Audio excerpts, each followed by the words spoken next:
नमस्कार, मैं हूं रविंद्र जैन और आप देखना शुरू कर चुके हैं सबकी खबर।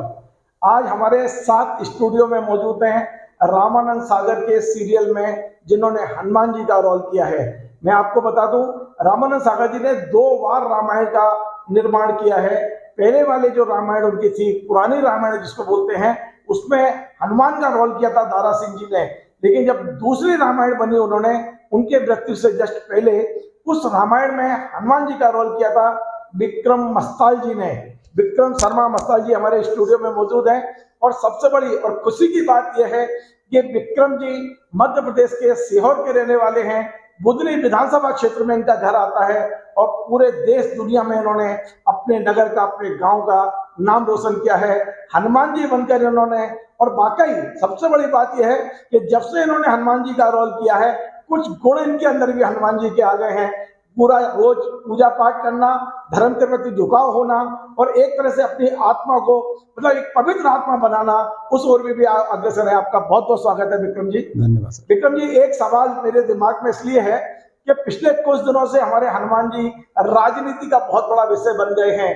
चाहे कर्नाटक हो या मध्य प्रदेश या देश के दूसरे हिस्से, हर जगह चुनाव में हनुमान जी हम देखने को मिल रहे हैं। हम ये भी देख रहे हैं कि स्वयं प्रधानमंत्री नरेंद्र मोदी जी अब रैलियों में जाके बजरंगबली की जय का नारा लगा रहे हैं। तो आपको क्या लगता है, हनुमान जी अब मध्य प्रदेश में किसको संरक्षण देने वाले हैं या किस पर अपनी कृपा बरसाने वाले हैं? सबसे पहले तो सबको जय श्री राम।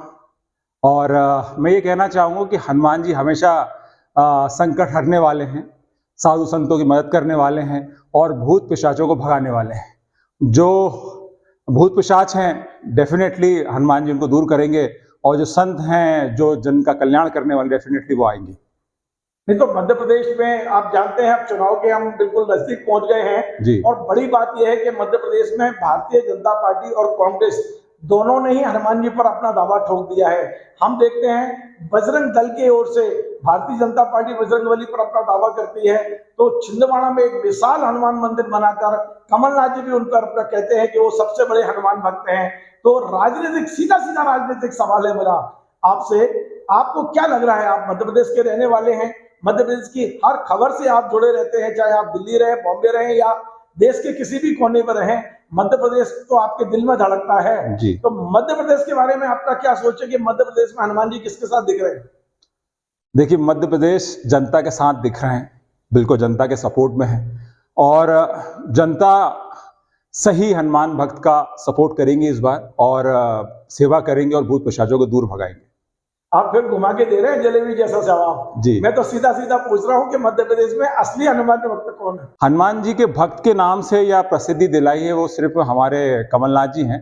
कमलनाथ जी बहुत फेमस हैं और वो काफी समय से उनकी पूजा कर रहे हैं। तो उन्होंने मंदिर भी मैंने बनाया, सुना है बहुत बड़ा बनाया है, तो काफी अच्छा कार्य किया उन्होंने। यदि मौका मिलेगा विक्रम जी तो आप भी क्या मध्य प्रदेश में सेवा के लिए तैयार हैं? मध्य प्रदेश की जनता यदि आपको कहती है कि बंबई से वापस अपने लौटा घर आ जाओ और मध्य प्रदेश में लोगों की सेवा करो, ऐसा लगता है कि कभी आप फिर से मध्य प्रदेश में राजनीति में कदम रखेंगे? देखिए, राजनीतिक पृष्ठभूमि से तभी मेरा कोई ऐसा विचार नहीं है, पर मैं अपने फिल्मों के माध्यम से या अपनी वेब सीरीज के माध्यम से मैं मां नर्मदा के संरक्षण पे एक फिल्म बना रहा हूँ। खनन करके फिल्म है वो और इलीगल माइनिंग पे है और मां नर्मदा की परिक्रमा फिल्म बना रहा हूँ। इस माध्यम से तो मैं जो सेवा कर सकता हूँ वो कर रहा हूँ। अगर भविष्य मुझे ऐसा कुछ मौका मिलता है तो फिर मैं उसमें विचार किया जाएगा। विक्रम जी फिल्म बना रहे हैं और खनन पर, बड़ी बात यह है कि मध्य प्रदेश के रहने वाले, नर्मदा के किनारे रहने वाले और अवैध खनन पर एक फिल्म बना रहे हैं। अब इसी से जुड़ा हुआ सवाल, क्या लगता है पिछले 18 साल से मध्य प्रदेश में भारतीय जनता पार्टी की सरकार है, तो क्या वास्तव में मां नर्मदा का जो संरक्षण होना चाहिए हुआ है? अभी भी आरोप तो लगते हैं कि बहुत ज्यादा अवैध खनन हो रहा है। आपको क्या लगता है, क्योंकि आप वहीं के रहने वाले हैं, बुधनी के रहने वाले हैं, आपको क्या लगता है मध्य प्रदेश में वास्तव में नर्मदा कहाँ खड़ी है? देखिए, मां नर्मदा को बचाना हर व्यक्ति का फर्ज है और मैं उस क्षेत्र से हूँ। मां नर्मदा को बचाना फर्ज है। अगर जिस तरह से खनन हो रहा है और वो खनन नहीं रुका तो वो दिन दूर नहीं जब मां नर्मदा कहीं लुप्त हो जाएगी। ये हमारा फर्ज है और प्रशासन का फर्ज है, क्योंकि हमने प्रशासन को चुनते हैं। उनकी ड्यूटी है, फर्ज है कि मां नर्मदा का खाली हम मां नर्मदा ना बोले, उनको मां माने और उनका संरक्षण करें। बहुत अच्छा आप प्रयास कर रहे हैं कि आप एक जन जागरण मतलब ये जो फिल्मों के माध्यम से जन जागरण का आप प्रयास कर रहे हैं, लेकिन विक्रम जी जो राजनीति में होना चाहिए, जो राजनीतिज्ञों का, शासन का, प्रशासन का, अधिकारियों का जो नर्मदा के प्रति कर्तव्य है, आप जब फिल्म बना रहे हैं, खुद आप मैदान में हैं, तो क्या लगता है कि वास्तव में वो अपना कर्तव्य पूरा कर पा रहे हैं? अभी क्या कमी दिखाई देती है आपको? देखिए, प्रकृति का संरक्षण करना बहुत जरूरी है और प्रशासन की जिम्मेदारी बनती है क्योंकि वो सत्ता में होते हैं, और जनजीवन की भी जिम्मेदारी है क्योंकि अगर हमने प्रकृति का संरक्षण नहीं किया, मां नर्मदा का संरक्षण नहीं किया, तो वो दिन दूर नहीं कि मां नर्मदा कहीं लुप्त हो जाए। और हम उसको प्रदेश की जीवनदायिनी मानते हैं। अगर हम जीवनदायिनी को समाप्त कर देंगे, लाइफ लाइन मानते हैं, लाइफ लाइन को ही समाप्त कर देंगे, तो मध्य प्रदेश का अस्तित्व भी समाप्त हो जाएगा। देखिए, बहुत अच्छी बात है।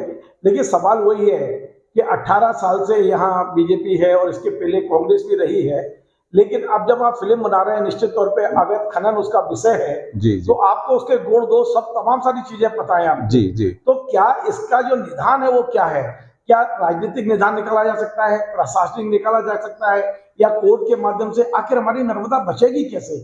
जन जागरण तो बहुत दिनों से चल रहा है, सच्चाई में ये कहीं ना कहीं ताकतवर, जो सरकार ताकतवर है या कोर्ट ताकतवर है या प्रशासन ताकतवर है, ये जब तक सब खुद स्वयं तैयार नहीं होंगे तब तक नर्मदा को कैसे बचाएंगे?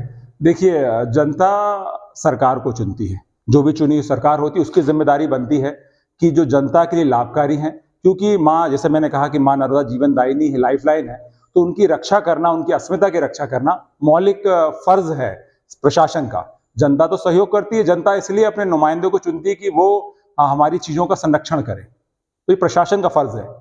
एक सवाल और विक्रम जी, बड़ा व्यक्तिगत भी है थोड़ा सा। आप रहने वाले बिल्कुल सलकनपुर, जो माँ का दरबार है उसके सामने ही मैंने सुना है कि वही आपका निवास है जी। और आपने अपने बचपन से शिवराज जी को देखा होगा, पाँव पाँव वाले भैया के नाम से वो प्रसिद्ध रहे हैं। जी जी। और ऐसा माना जाता है कि वो बुधनी के जन नेता हैं, जन नायक हैं जी। आपको लगता है कि बुधनी में कोई कभी शिवराज जी को टक्कर दे पाएगा राजनीतिक दृष्टि से? देखिए, किसी का अस्तित्व भी टिकाऊ नहीं है। इस धरती पर जो भी आया है उसका पतन होता है, समय निश्चित है और समय के हिसाब से पतन होना आवश्यक है। और अगर आपको जो फर्ज दिए गए हैं उस फर्ज का निर्वहन नहीं करेंगे तो जनता शक्तिशाली है, जनता किसी का भी पतन कभी भी कर सकती है। एक अंतिम और काल्पनिक प्रश्न मैं आपसे पूछ रहा हूँ जी। यदि कभी मौका मिला इस जीवन में जी कि आपको शिवराज जी के सामने राजनीतिक रूप से खड़ा होने का, तो आप खड़े होंगे या मना करेंगे? देखिए, इस विचार के बारे में तो सोचा नहीं है और अभी तो मैंने पहली बात तो मैंने कोई पार्टी अभी तक कोई ज्वाइन नहीं करी है, तो ऐसा कोई विचार नहीं है। अगर कैसा मौका मिला तो देखिए, मैंने हनुमान जी का रोल किया है, ठीक है, जो निर्भय हैं, निडर हैं, तो वैसे विचार भी हैं, वैसी प्रवृत्ति भी है। निडर होकर मैं बॉम्बे गया था, तो निडर होकर हर काम करता हूँ मैं। बहुत बढ़िया। तो ये थे हमारे हनुमान जी, यानी विक्रम बस्ताल। इनका साफ कहना है कि यदि कोई भी जिम्मेदारी सौंपी जाएगी वो भी निडर होकर काम करेंगे। हमने एक पुस्तक पढ़ी है, सदा सफल हनुमान, ये MBA के छात्रों को पढ़ाई जाती है।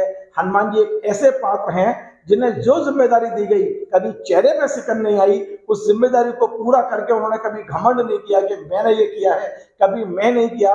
तो आज ये उसी भूमिका में हमारे विक्रम जी नजर आ रहे हैं। यदि धरती पुकारती है, जन्मभूमि पुकारती है, तो वो बंबई छोड़ के बुधनी आने को तैयार है। जिस तरह की भी सेवा जनता कहेगी वो करने को तैयार है। बहुत बहुत धन्यवाद आपका विक्रम जी। हमारा ये कार्यक्रम आपको पसंद आए, आप इसे शेयर करें, लाइक करें, इस पर कमेंट करें और आपसे बार बार निवेदन है हमारे इस चैनल को सब्सक्राइब अवश्य करें।